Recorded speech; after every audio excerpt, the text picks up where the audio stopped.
છોટાઉદેપુર નગર ખાતે હોળી પ્રગટાવવામાં આવી। બ્રાહ્મણ દ્વારા શાસ્ત્રોક્ત વિધિવિધ રીતે હોળી પૂજન કરવામાં આવ્યું।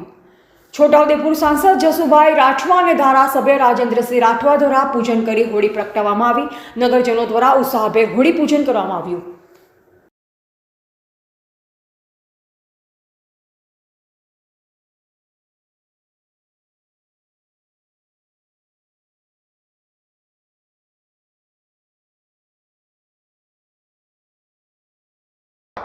સૌને રામ રામ। હોળી એટલે સનાતન ધર્મની પારંપરિક વિરાસતનો તહેવાર અને શ્રદ્ધાનું કેન્દ્ર। અધર્મ સામે ધર્મની જીત એટલે હોળી।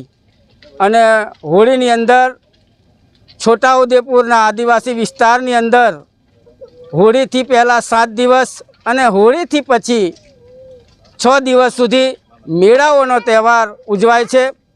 આ તહેવારની અંદર સમગ્ર આદિવાસી ભાઈઓ બહેનો પોતપોતાના વેશમાં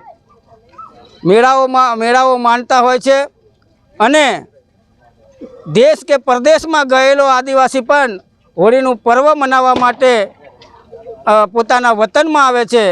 હું છોટાઉદેપુર નગરની અંદર નગરના તમામ આગેવાનો સાથે હું છેલ્લા 12 વર્ષ કરતાં વધારે સમયથી આ હોળીની પૂજા કરી અને પ્રગટાવવાનું મને અવસર મળતો જાય છે।